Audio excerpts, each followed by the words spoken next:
Assalamu alaikum. Today's topic is about the post streptococcus glomerulonephritis.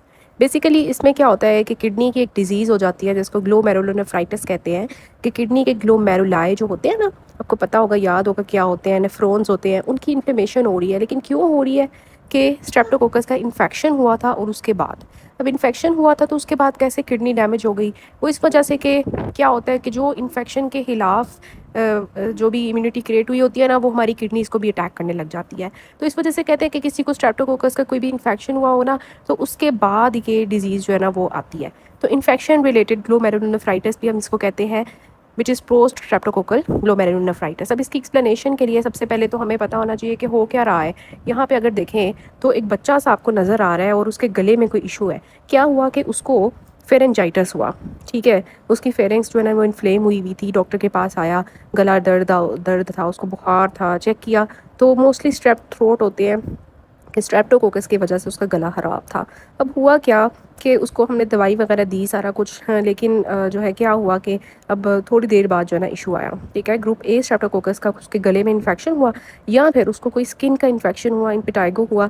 तो streptococcal infection जो है ना वो होता है, सोर थ्रोट होता है या स्किन की इन्फेक्शन होता है। उसके बाद क्या होता है कि बच्चा जो है वो ठीक हो गया, उसको दवाई हमने दी, वो बिल्कुल ठीक हो गया। उसका स्किन का इन्फेक्शन अगर उसको था स्ट्रेप्टोकोकस वाला तो वो भी ठीक हो गया, अगर उसका फेरेंजाइटिस था तो वो भी दवाई से ठीक हो गया। लेकिन क्या हुआ कि 2 से 4 हफ्ते के बाद उसको उसकी बॉडी में क्या हुआ, टाइप 3 हाइपर सेंसिटिविटी रिएक्शन शुरू हो गया, जिसमें क्या हुआ कि वो एंटीबॉडीज़ जो कि उसने बॉडी ने स्ट्रेप्टोकोकस के खिलाफ बनाई हुई थी, वो एंटीबॉडीज़ जो हैं अब एंटीबॉडी एंटीजन के जो कॉम्प्लेक्सेस बने हुए थे, वो इम्यून कॉम्प्लेक्सेस जाके क्या कर रहे हैं थर्ड में कि वो जाके जो है ना एंटीजन एंटीबॉडी के जो बने हुए थे वो जाके ना ग्लोमेरुलस के अंदर जो है ना डिपॉजिट होने लग जाते हैं। ये इम्यून कॉम्प्लेक्सेस जैसे आपको नज़र आ रहे हैं कि जी ग्लोमेरुलर बेसमेंट मेम्ब्रेन आपको नज़र आ रही है और जो है ना मेसेंचियम नज़र आ रहा है। तो क्या हो रहा है कि वो एंटीबॉडीज़ जो इम्यून कॉम्प्लेक्सेस एंटीजन एंटीबॉडी वाले थे ना, वो जो स्ट्रेप्टोकोकस के खिलाफ बने हुए थे, वो अब ग्लोमेरुलस के ऊपर आके डिपॉजिट होने लग गए हैं। तो हुआ क्या कि कॉम्प्लीमेंट एक्टिवेशन हो गई। जैसे एंटीजन एंटीबॉडी का कहीं भी कॉम्प्लेक्स बना होगा ना, तो कॉम्प्लीमेंट सिस्टम जो है ना हमारी बॉडी का कहेगा कि यार देखो इधर बड़े मज़े की चीज़ें हैं, आओ हम जाके अटैक करते हैं।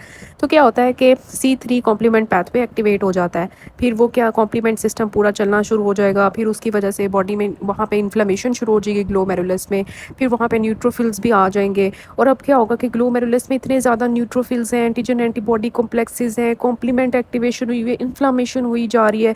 तो ग्लोमेरुलस क्या करेगा कि अब वो स्वेल कर जाएगा और उसके ऊपर बहुत ज़्यादा हाइपर सेलुलर मतलब सेल्स ही सेल्स जमा हुए हुए हैं। तो क्या होगा कि वो जो ग्लोमेरुलस वाला सारा हिस्सा था ना और फिल्ट्रेशन बैरियर जो था ना, वो सारा का सारा डैमेज हो गया, ठीक है। अब डैमेज हुआ तो अब क्या हुआ कि अब हमें क्या मिलेगा कि कॉम्प्लीमेंट एक्टिवेशन हुई हुई है ना, इसी वजह से हम एक चीज़ पढ़ेंगे बाद में कि हमें कॉम्प्लीमेंट लेवल लो मिलेगा, क्योंकि सारे के सारे कॉम्प्लीमेंट जो पाथवे के थे C3 C4, ठीक है, ये सारे कंज्यूम हो गए हैं वहाँ पे। तो हम जब C3 का लेवल कराएंगे ना और हमें सीरम में लो C3 मिलेगा, तो हम यही सोचेंगे कि इसकी बॉडी में जो है ना वो ग्लोमेरुलोनेफ्राइटिस कराया हुआ है इसने, ठीक है। तो हिस्ट्री ऑफ सोर थ्रोट थी और उसके बाद जो है ना अब हम और भी देखेंगे कि कौन से सिम्टम्स आ रहे होते हैं किडनी डैमेज के, नेफ्रॉन्स डैमेज के। लेकिन कॉम्प्लीमेंट सिस्टम हमें लो मिलेगा क्योंकि सारा का सारे C3 C4 जो है ना वहाँ पे कंज्यूम हो चुके हैं। तो अब हमें समझ आ गई कि क्या पैथोजेनेसिस है, ये सारी आपने रीड कर लेनी है, वही चीज़ें हैं जो मैंने आपको बताई हैं स्टेप बाय स्टेप क्या क्या हो रहा है, ठीक है। तो कॉम्प्लीमेंट एक्टिवेशन हो गई और सारा कुछ, कॉम्प्लीमेंट लो मिला हमें, इसको कंजम्पटिव हाइपो कॉम्प्लीमेंटीमिया भी कहते हैं, ठीक है। तो अब क्या होगा, अब पेशेंट को जो है ना ये सिम्टम्स आने लग जाएंगे कि उसको स्ट्रेप थ्रोट का इन्फेक्शन हुआ, उसके 2 से 4 हफ्ते के बाद जो है ना उसको नेफ्रिटिक सिंड्रोम के सिम्टम्स आएंगे। नेफ्रिटिक और नेफ्रोटिक में थोड़ा सा डिफरेंस होता है, हम बाद में देखेंगे। नेफ्रिटिक सिंड्रोम में क्या आते हैं कि वो उसी बच्चे को जिसको पहले स्ट्रेप थ्रोट था, अब 2 से 4 हफ्ते के बाद क्या होगा, उसकी आंखें स्वेल होने लग जाएंगी। उसकी मदर नोट करेगी, अरे मेरे बच्चे को क्या हो गया, आंखें क्यों इसकी स्वेल हो गई हैं, ठीक है। उसका क्या वो करेगी कि उसको यूरिन कम आ रहा होगा, ओलिग यूरिया होगा, बच्चे को यूरिन कम हो रहा होगा। और वो ये भी नोट करेगी कि इसका जो यूरिन है ना उसमें ना वो ऐसे जैसे पेप्सी का कलर नहीं होता, कोला का कलर, कोला जो होती है कोका कोला, ठीक है, उस तरह का कलर होगा यूरिन का, जो वो हिमोचूरिया की वजह से होता है कि यूरिन में ब्लड आ रहा होता है, ठीक है। और अगर اگر ہم جو ہے نا مدر اس کی جب آئے گی تو بتائے گی میرے بچے کی آنکھیں سوج گئی ہیں، ٹھیک ہے، اور اس کو جو ہے نا یورین کم آ رہا ہے، اور یورین کے اندر جو ہے نا جیسے بالکل پیپسی کے کلر کا یورین ہے بہت زیادہ، ٹھیک ہے، تو ہمیں بتائے گا کہ ہم اس سے پوچھیں گے نا کہ کوئی گلا خراب ہوا تھا، تو وہ بتائے گی ہاں اس کو 2 سے 8 ہفتے پہلے اس کا گلا خراب ہوا تھا، ڈاکٹر سے میڈیسن لی تھی پھر ٹھیک ہو گیا تھا، ٹھیک ہے، تو ہم اس کا جب بی پی لیں گے، بچے کے وائٹلز لیں گے، تو ہمیں بی پی اس کا ہائی ملے گا، ٹھیک ہے، تو مائلڈ پروٹین یوریا ہوتا ہے لیکن وہ اتنا کریکٹرسٹک نہیں ہوتا، تو یہ ساری چیزیں جو ہے نا اس کو ڈیولپ ہو جائیں گی۔ اب اگر اسی بچے کی ہم لائٹ مائکروسکوپی کرائیں گے نا، تو ہمیں لائٹ مائکروسکوپ کے اندر کیا نظر آئے گا، ہمیں جو ہے نا ہائپر سیلولر گلومیرولائی ملیں گے، کیونکہ وہاں پہ بہت زیادہ انفلیمیٹری سیلز ہیں، ٹھیک ہے، اینڈوتھیلیم جو ہے نا وہ گلومیرولس کی وہ پرولیفریٹ کی ہوگی، میزنجیل پرولیفریشن، میزنجیم تھا تو وہ بھی پرولیفریٹ کیا ہوگا، تو ہمیں جو ہے نا گلومیرولس بہت زیادہ سوالن اور کراؤڈڈ ملے گا سیلز کے ساتھ۔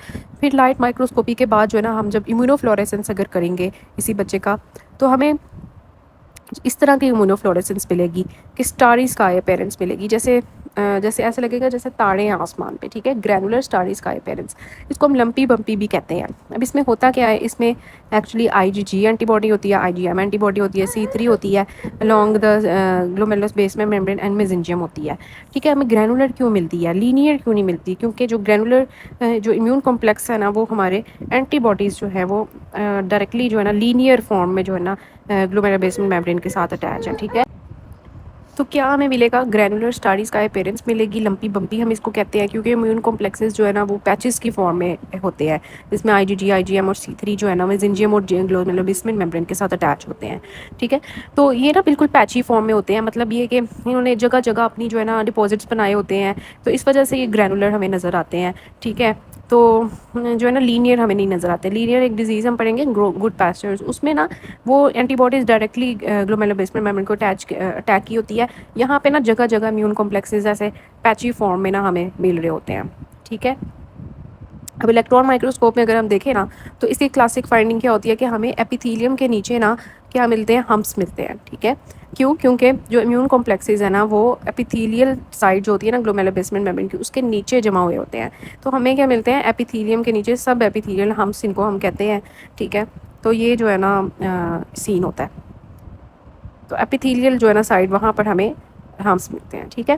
تو یہ ہماری ساری چیزیں تھی، سمرائز اگر ہم کریں تو جو انفیکشن ریلیٹڈ گلومیرولونیفرائٹس ہے، نیفریٹک سنڈروم کی ٹائپ میں آتا ہے، ٹائپ 3 ہائپر سینسٹیوٹی ہوتی ہے، پوسٹ اسٹریپٹوکوکل انفیکشن ہوتا ہے، کمپلیمنٹ C3 ہمیں اس میں لو مل رہا ہوتا ہے۔ ہائپر سیلولر لائٹ مائکروسکوپ میں اگر ہم دیکھیں تو ہائپر سیلولر انلارج گلومیرولائی ملتے ہیں، امیونو فلوریسنس میں گرینولر اسٹاریز کا لمپی بمپی اپیرنس ملتی ہے، ٹھیک ہے۔ الیکٹران مائکروسکوپ میں ہمیں سب ایپیتھیلیل ہمپس ملتے ہیں، یورین کے اندر ہمیں RBC کاسٹ ملتے ہیں، پروٹین یوریا مائلڈ ہوتا ہے، ٹھیک ہے، ہیمیچوریا ہوتا ہے، اور ٹائم آفٹر انفیکشن کیا ہے کہ اسٹریپ تھروٹ کے 2 سے 4 ہفتے کے بعد ہمیں یہ ملتا ہے، ٹھیک ہے۔ تو یہ ساری سمری ہے، ہمیں سمجھ آ گئی اس کی۔ اس کے بعد جی امپورٹنٹ ایگزام کلیوز کیا ہے کہ ایک بچہ ہے، اس کو ریسنٹ سور تھروٹ کی ہسٹری ہوگی، اس کا کولا کلر یورین ہوگا، پفی آئیز ہوں گی اس کا بی پی ہائی ملے گا، ہمیں لو C3 ملے گا، تو ضرور سوچنا ہے کہ اس کو پوسٹ اسٹریپٹوکوکل گلومیرولونیفرائٹس ہے، ٹھیک ہو گیا۔ اس کے بعد جی ہمارا ڈفرینس ہے نیفریٹک اور نیفروٹک سنڈروم کا۔ اب آپ کو پتا ہوگا کہ نیفروٹک سنڈروم کی جو کی کریکٹرسٹکس ہوتی ہیں نا، وہ یہ ہوتی ہیں کہ اس میں بہت زیادہ یورین میں پروٹینز آ رہی ہوتی ہیں، ٹھیک ہے، اس میں ایڈیما زیادہ کامن ہوتا ہے، اور اس میں البیومن لاس ہوتا ہے، جبکہ جو نیفریٹک سنڈروم میں ہوتا ہے اس میں بیسیکلی کیا ہے، انفلیمیشن ہو رہی ہے، جس کی وجہ سے بلڈ ان یورین آ رہا ہے، ہیمیچوریا اور RBC کاسٹ، اور hypertension B P high ہو رہا ہے، اور GFR کم ہو رہا ہے۔ تو یہ ڈفرینس ہے نیفریٹک اور نیفروٹک سنڈروم کا، یہ آپ نے ٹاپک یہاں سے ریڈ کر لینا ہے۔ اس میں دیکھیں نیفریٹک سنڈروم یہ فرسٹ ایڈ USMLE بک کا ہے، اس کا میکانزم دیکھیں، اور اڈلٹس میں آپ نے یاد رکھنا ہے کہ اسٹیفلوکوکس کی وجہ سے ہوتا ہے، اور چلڈرن میں اسٹیفلوکوکل فیرنجائٹس یا اسکن انفیکشن کے بعد یہ ہوتا ہے۔ لائٹ مائکروسکوپ، امیونو فلوریسنس اور الیکٹران مائکروسکوپ۔ ہم اس کا MCQ ڈسکس کرتے ہیں۔ 10 years old boy presents with periorbital oedema, دیکھیں ذرا کہ چھوٹا بچہ ہے اور اس کو پیری آربیٹل ایڈیما ہے، کولا کلر یورین ہے، 2 weeks after a sore throat، تو اس کا آنسر کیا ہوگا، پوسٹ اسٹریپٹوکوکل گلومیرولونیفرائٹس۔